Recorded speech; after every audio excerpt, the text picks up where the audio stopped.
اور یہ اگر اس قرآن کو صحیح طریقے سے اس کا حق ادا کیا جائے گا تو یہ ضرور دلوں کو بدلے گا. سورہ زمر میں اللہ تعالیٰ فرماتے ہیں اللہ نے سب سے اچھی بات نازل فرمائی, ایسی کتاب جو آپس میں ملتی جلتی ہے. یہ اللہ تعالیٰ کی باتیں ہیں نا قرآن مجید, کہ اللہ نے سب سے اچھی بات نازل فرمائی, ایسی کتاب جو آپس میں ملتی جلتی ہے, ایسی کتاب جو بار بار دہرائی جانے والی ہے, یعنی اس کی آیات کو بار بار دہرایا جاتا ہے. اس سے ان لوگوں کی کھالوں کے رونگٹے کھڑے ہو جاتے ہیں جو اپنے رب سے ڈرتے ہیں, پھر ان کی کھالیں اور دل اللہ کے ذکر کی طرف نرم ہو جاتے ہیں. یہ اللہ کی ہدایت ہے, وہ جس کے ساتھ چاہتا ہے اسے راہ پر لے آتا ہے, اور جسے اللہ راہ گمراہ کر دے اسے کوئی راہ پر لانے والا نہیں. اور کل ہم نے کیا پڑھا تھا کہ اللہ تعالیٰ کا کوئی ارادہ نہیں ہے کسی کو گمراہ کرنے کا.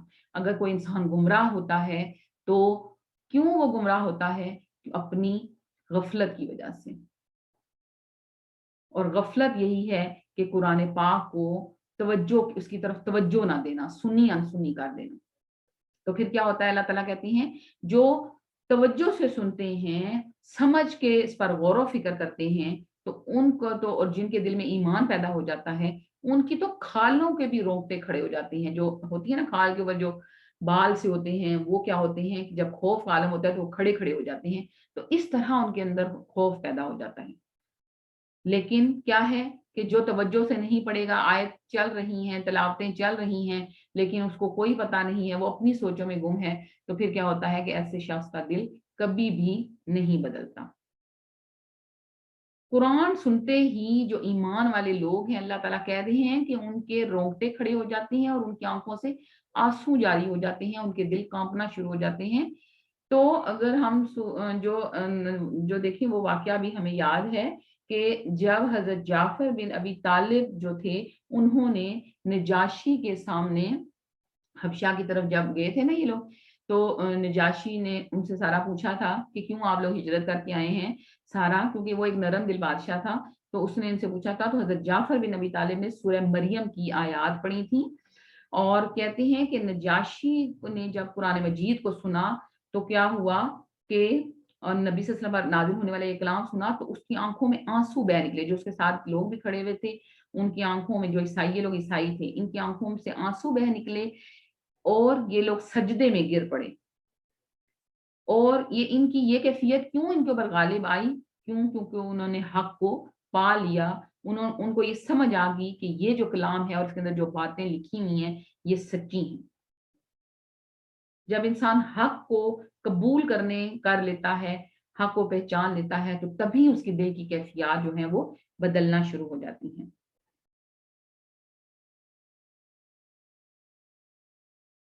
اور اگر کیا ہے کہ قرآن کو ہم سن رہے ہیں لیکن ہمارے اندر تبدیلی نہیں پیدا ہو رہی, ٹھیک ہے, کوئی کسی قسم کی تبدیلی نہیں ہے, روز ہم قرآن پڑھتے ہیں, صبح شام پڑھتے ہیں, لیکن کیا ہے, نہ تو ہمارے اخلاق میں بہتری آ رہی ہے, نہ ہمارے معاملات درست ہو رہے ہیں, ٹھیک ہے, تو کیا ہے کہ اس کا پڑھنا اور نہ پڑھنا برابر ہی ہے. اور وہی چیز ہے جیسے وہ درسی کتاب جو ہم پڑھ رہے ہیں,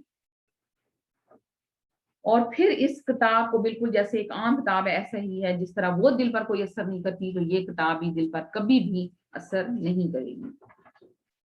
اور خود نبی صلی اللہ علیہ وآلہ وسلم کی بھی کیفیت عجیب سی ہو جاتی تھی جب آپ صلی اللہ علیہ وسلم قرآن کو پڑھتے تھے یا سنتے تھے. حضرت عبداللہ بن مسعود رضی اللہ تعالیٰ عنہ کہتے ہیں کہ نبی صلی اللہ علیہ وسلم نے فرمایا مجھے قرآن پڑھ کر سناؤ, یعنی نبی صلی اللہ علیہ وسلم نے حضرت عبداللہ سے کہا کہ مجھے قرآن پڑھ کر سناؤ. تو حضرت عبداللہ بن مسعود رضی اللہ عنہ فرماتے ہیں کہ میں نے کہا کہ میں پڑھ کر سناؤں, جبکہ یا رسول اللہ صلی اللہ علیہ وسلم آپ کے اوپر تو قرآن نازل ہوا ہے. تو آپ صلی اللہ علیہ وسلم نے فرمایا میں کسی اور سے سننا, دوسروں سے سننا پسند کرتا ہوں. اور وہ کہتے ہیں کہ میں نے سورہ نساء پڑھنا شروع کی, پڑھتا گیا, اور جب میں اس آیت پر پہنچا فَكَيْفَ إِذَا جِئْنَا مِنْ كُلِّ أُمَّةٍ بِشَهِيدٍ وَجِئْنَا لَكَ عَلَىٰ هَٰؤُلَاءِ شَهِيدًا, یعنی اس کا ترجمہ یہ ہے کہ پھر کیا حال ہوگا جب ہم لائیں گے ہر امت سے ایک گواہ, اور ہم لائیں گے آپ صلی اللہ علیہ وآلہ وسلم کو ان پر گواہ, یعنی آپ صلی اللہ علیہ وسلم کو گواہ بنایا جائے گا. تو کہتے ہیں نبی صلی اللہ علیہ وسلم اس آیت پر جب پہنچا میں, تو نبی صلی اللہ علیہ وسلم اتنا روئے, اور آپ صلی اللہ علیہ وسلم کا بس یہیں تک, یعنی آپ صلی اللہ علیہ وسلم نے روک دیا کہ بس اس سے آگے نہیں. اور آپ صلی اللہ علیہ وسلم بہت زیادہ روئے کہ آپ صلی اللہ علیہ وسلم کو ان پر گواہ بنایا جائے گا. یعنی آپ صلی اللہ علیہ وسلم کے اندر بھی اتنا خوف اور جو ہے ڈر پیدا ہو گیا اور آپ صلی اللہ علیہ وآلہ وسلم کی آنکھوں سے آنسو بہہ نکلی.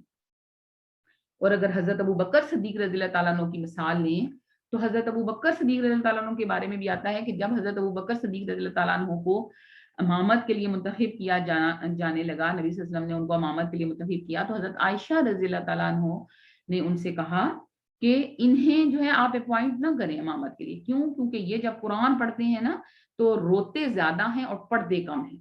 یعنی حضرت ابو صدیق رضی اللہ عنہ کے اتنا وہ سمجھ کے اور دل پر اس کے اثر کو لے کر پڑھتے تھے کہ قرآن زیادہ پڑھتے تھے اور روتے کم تھے کہ ان کی ہچکیاں بند ہوتی جاتی تھیں اور وہ کہتی ہیں کہ ان کی آواز لوگوں تک نہیں پہنچ پاتی. لیکن پھر امامت انہی کو دی گئی تھی.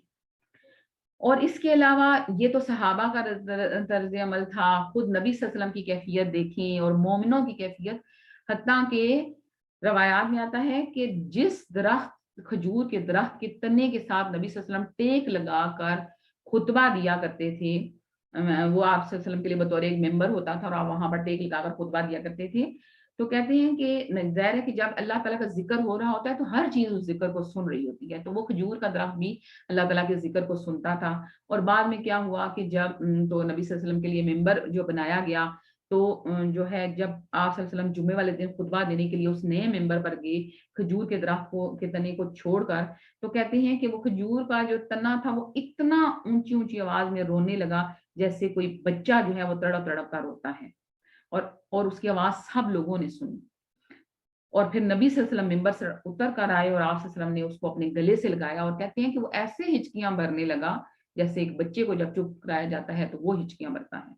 تو آپ صلی اللہ علیہ وسلم نے فرمایا یہ تنا اس لیے رو رہا تھا کہ وہ اللہ کے اس ذکر کو سننا کرتا تھا جو اس کے قریب تھا. یعنی جب اس کے قریب اللہ کا ذکر کیا جاتا تھا تو یہ اس کو سنتا تھا، اور اب یہ اس ذکر کو سننے سے محروم ہو رہا ہے، ممبر تھوڑا دور بنا دیا گیا تھا، تو اس وجہ سے یہ تڑپ رہا ہے اور رو رہا ہے. یعنی اللہ تعالیٰ کے کلام سے محبت اور اللہ تعالیٰ کے ذکر سے محبت جو ہے دنیا کی ہر چیز کو ہے، اور ہر چیز اللہ تعالیٰ کا ذکر کرتی ہے اور اللہ تعالیٰ کے کلام کو سنتی ہے. اور وہ لوگ جن کے دلوں پر قرآن اثر نہیں کرتا وہ دل آہستہ آہستہ کیا ہو جاتے ہیں؟ سخت ہو جاتے ہیں.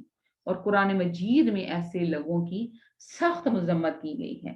کیا کہا گیا ہے؟ ترجمہ ہے کہ پس ان کے لیے ہلاکت ہے جن کے دل اللہ کے ذکر سے غافل ہیں، پس یہ صریح گمراہی میں ہیں. یعنی جن کے دل اللہ کے ذکر سے غافل ہو جائیں وہ کیا ہیں؟ وہ صریح گمراہی میں ہیں. اور کیا ہے؟ معاذ بن جبل کے بارے میں آتا ہے کہ وہ کہتے ہیں کہ قرآن سینوں میں وہ سیدھا ہو جائے گا. یعنی ایک وقت ایسا لوگوں پر آنے والا ہے کہ قرآن لوگوں کے دلوں پر میں وہ سیدھا ہو جائے گا. قرآن لوگوں کے دلوں میں وہ سیدھا ہو جائے گا، اور اس طرح وہ سیدھا ہو جائے گا جیسے کپڑا پھٹ کر گر جاتا ہے. جیسے کپڑا پھٹ کر گر جاتا ہے. وہ قرآن کو پڑھیں گے لیکن ان کو کوئی لطف اور لذت نہ پائیں گے. یعنی ایک وقت ایسا آنے والا ہے وہ قرآن کو پڑھیں گے لیکن کوئی لذت اور لطف نہیں پائیں گے، اور وہ بھیڑیوں کے دلوں پر بھیڑوں کی کھالیں پہن لیں گے. کیا ہے؟ بہت سمجھنے کی غور سے بات ہے کہ وہ بھیڑیوں کے دلوں پر بھیڑوں کی کھالیں پہن لیں گے. یعنی اندر سے دل ان کے بھیڑیوں والے ہو جائیں گے، مکار ہوتا ہے نا، اور اوپر سے بھیڑوں کی کھالیں پہن لیں گے. یعنی ظاہر جو ہے وہ ان کا اور ہوگا اور اندر سے ظاہر جو ہے وہ ان کا اور ہے، اندر اور ہے. اندر ان کا کبھی بھی تبدیل نہیں ہوگا، اس کے اندر بھی وہی عمل، وہی طمع، لالچ، حرص جو ہے وہ موجود رہے گی. لیکن کیا ہوگا؟ اس میں خوف نہیں ہوگا. اللہ تعالیٰ کا خوف اس دل میں سے ختم ہو جائے گا. اگر وہ عمل میں کوتاہی کریں گے تو کہیں گے ہم ان قریب جنت میں پہنچ جائیں گے، اور اگر وہ برے عمل کریں گے تو کہیں گے کہ ہمیں معاف کر دیا جائے گا. کیوں؟ کیونکہ ہم اللہ تعالیٰ کے ساتھ شریک نہیں ٹھہراتے. یعنی کیا ہے؟ عمل نہیں کر رہے ہیں نا تو تب بھی کہیں گے نہیں اللہ تعالیٰ اپنی رحمت سے بخش دے گا. اور یہ ہم کہتے ہیں کہ چھوڑو بس، یہ تو اللہ تعالیٰ نے تو کس کو پتہ نہیں بخشنا ہے، اللہ تعالیٰ نے تو اپنی رحمت سے بخشنا ہے، ہمارے عمل جو ہے نا وہ ہمیں بخشائیں گے نہیں. اس طرح بھی ہم نے اکثر لوگ سنتے ہیں اور ہم خود بھی کہتے ہیں. اللہ تعالیٰ ہمیں اس طرح کی باتوں سے بچائے. اور کیا ہے کہ اکثر کیا ہوتا ہے، کیا ہے کہ برے عمل کریں گے اور پھر کہیں گے اللہ تعالیٰ بڑا غفور الرحیم ہے، بڑا معاف کرنے والا ہے. کیوں؟ کیونکہ ہم شرک تو نہیں کرتے نا. اللہ تعالیٰ نے کہا ہے شرک ایک میں معاف نہیں کروں گا. تو اللہ تعالیٰ باقی تو سارے گناہ معاف کر دیں گے.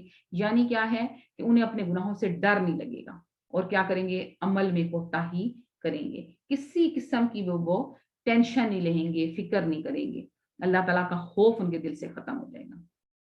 تو لہٰذا اب ہم نے یہ دیکھنا ہے کہ کیا وجہ ہے کہ یہ قرآن ہمارے دلوں پر اثر نہیں کرتا, اور کیا ہوتا ہے کہ ہمیں عمل کی موٹیویشن نہیں ملتی اور ہم عمل میں کوتاہی کرتے ہیں. تو اس کے بہت سے اسباب ہیں, کیونکہ اسباب کا جو ہے نا وہ پتہ ہونا ضروری ہے. کہ اکثر ہم کہتے ہیں میں پڑھتی تو ہوں لیکن دل نہیں بدل رہا, کیا وجہ ہے, میں چاہتی ہوں کیوں, کیونکہ ہم نے اس کے اسباب کو پھر ہم دیکھتے ہیں کہ دیکھیں ڈسٹریکشن جو ہے آج کے دور میں بہت زیادہ ہو گئی ہے. کیا کہ ٹو مچ جو اسکرین ٹائم ہے اس نے ہمیں کیا کر دیا ہے, تباہ و برباد کر دیا ہے. ہر وقت اسکرین پر رہنا اور ہر وقت مختلف طرح کی چیزیں دیکھنا, یہ چیزیں جو ہیں وہ کیا کرتی ہیں کہ جب ہم قرآن کو کھول کے بیٹھتے ہیں تو وہی خیالات, وہی باتیں, وہی امیج ہمارے کیا ہوتے ہیں ذہنوں میں چلنا شروع ہو جاتے ہیں. اور پھر کیا ہے کہ ہم وہی سوچتے سوچتے ایک ایک سپارہ بھی پڑھ لیتے ہیں یا قرآن کی آیت بھی پڑھ لیتے ہیں. ہم کہتے ہیں ترجمے سے بھی میں قرآن پڑھ رہی ہوں لیکن میرا دل نہیں بدل رہا. کیوں, کیونکہ ہم جو ہے ہماری سوچ جو ہے وہ کہیں اور ہوتی ہے. کیوں, اور پھر کیا ہے, صرف ناظرے کو اہمیت دیتے ہیں ہم, ٹھیک ہے, ناظرے کی بھی بہت زیادہ اہمیت ہے, ہر حرف پڑھنے کی ہے, لیکن اگر سمجھ کے نہیں پڑھ رہے ہیں تو تب بھی قرآن جو ہے نا ہمارے عمل میں تبدیلی نہیں آئے گی. تو لہٰذا ہم نے کیا کرنا ہے, قرآن کو سمجھ کے پڑھنے کی طرف, کیونکہ ہم اجمی ہیں تو ہمیں قرآن کو سمجھ کر پڑھنا بہت ضروری ہے. اس کے علاوہ کیا وجہ ہوتی ہے کہ قرآن ہمارے عمل میں تبدیلی نہیں آتی, قرآن تو پڑھتے ہیں لیکن ہمارے عمل میں تبدیلی نہیں آتی, کہ ہم آیتوں کو کہ آئینے میں اپنے آپ کو نہیں دیکھتے. ہم کہتے ہیں کہ یہ آیت یہ تو منافق کے بارے میں آئی ہے, یہ آیت یہ تو کافر کے بارے میں آئی ہے, یہ تو فلانے میرے رشتہ دار کے بارے میں آئی ہے, فلانے بندے کے اندر یہ برائی ہے, یہ اس کے اوپر فٹ آ رہی ہے. اپنے آپ کو ہم دیکھنا جو ہے وہ بھول جاتے ہیں. اپنے آپ کو ہم سمجھتے ہیں کہ بس میں تو اس چیز سے بری ذمہ ہوں. اپنے آپ کو ہم نے کبھی بھی نہیں دیکھا. ہر آیت کے آئینے میں ہم نے اپنے آپ کو دیکھنا ہے. اور ایک اور وجہ جو ہے جس کی وجہ سے قرآن ہمارے دلوں کو نہیں بدل رہا, کہ ہم بہت زیادہ دنیا دار ہو چکے ہیں. دنیا میں ہم نے اپنے دل لگا لیے ہیں, صبح سے لے کر شام تک ہم دنیا کے کاموں میں تھکتے رہتے ہیں, دنیا کے کاموں میں تھکتے رہتے ہیں, اور پھر اس تھکاوٹ اور بوجھ دل کے ساتھ بیٹھتے ہیں قرآن کو کھولنے کے لیے, اور پھر یہ قرآن ہمیں ایک صرف ہم نے عادت کے طور پر پڑھ لیتے ہیں, لیکن یہ قرآن ہمارے دل کو پھر بدلتا نہیں ہے. اور اگر کوئی ہمیں, اور یہ تھکاوٹ اتنی غالب آ جاتی ہے کہ کوئی ہمیں کوئی سمجھانے کی بھی کوشش اگر کوئی کر رہا ہوتا ہے تو ہم اس کی بات, ہم غصہ شو کرتے ہیں آگے سے, اور ہم اس کی باتوں کی طرف توجہ نہیں دیتے, اور ہم اس کی باتیں سننے کے لیے تیار ہی نہیں ہوتے.